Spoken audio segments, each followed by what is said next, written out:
Salam Bapak Ibu dan Saudara-saudari yang saya kasihi dalam Yesus Kristus. Sebelum kita mendengarkan renungan kita pada pagi hari ini, marilah kita berdoa. Kasih karunia dan damai sejahtera dari Allah Bapa dan dari anaknya Tuhan Yesus Kristus kiranya menyertai kamu sekalian. Amin. Bapak, Ibu, dan Saudara-saudari, firman Tuhan kita pada pagi hari ini tanggal 15 Februari 2025 diambil dari kitab Amsal pasal 3 ayat 11. Beginilah firman Tuhan.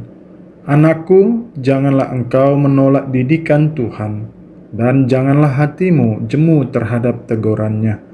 Demikianlah firman Tuhan. Kitab Amsal adalah salah satu buku dalam Perjanjian Lama yang dikenal sebagai kitab kebijaksanaan. Kitab ini berisi berbagai pepatah dan nasihat yang ditujukan untuk memberikan petunjuk hidup yang bijaksana. Amsal ditulis oleh Raja Salomo yang dikenal karena hikmatnya yang luar biasa.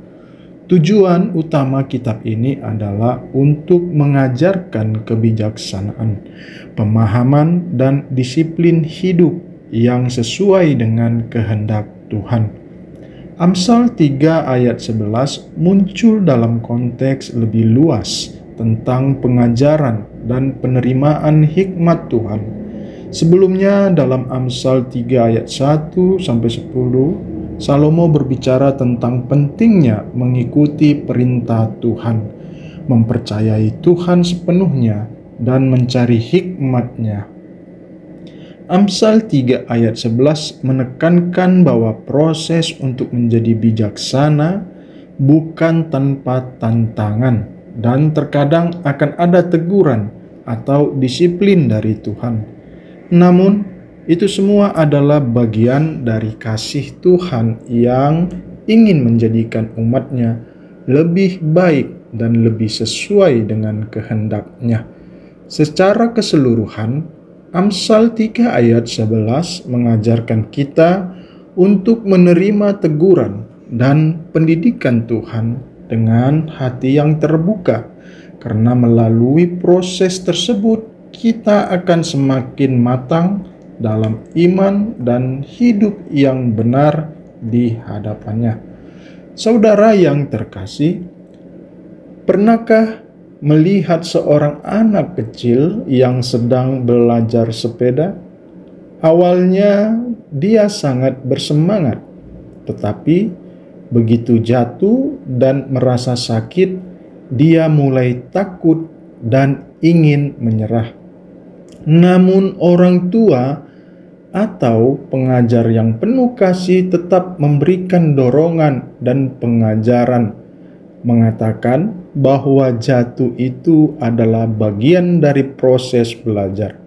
Mereka dengan sabar menuntun dan memberikan arahan supaya anak tersebut tidak takut mencoba lagi. Begitu juga dengan kita dalam kehidupan ini.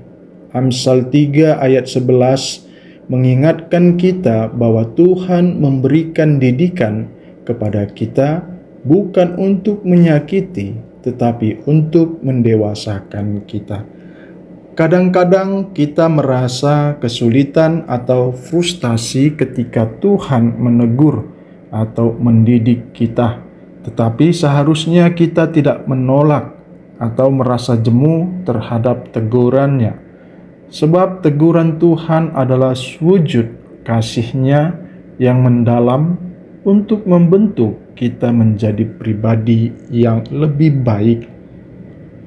Tuhan ingin kita tumbuh dalam iman dan karakter yang kuat ketika kita menghadapi cobaan atau teguran.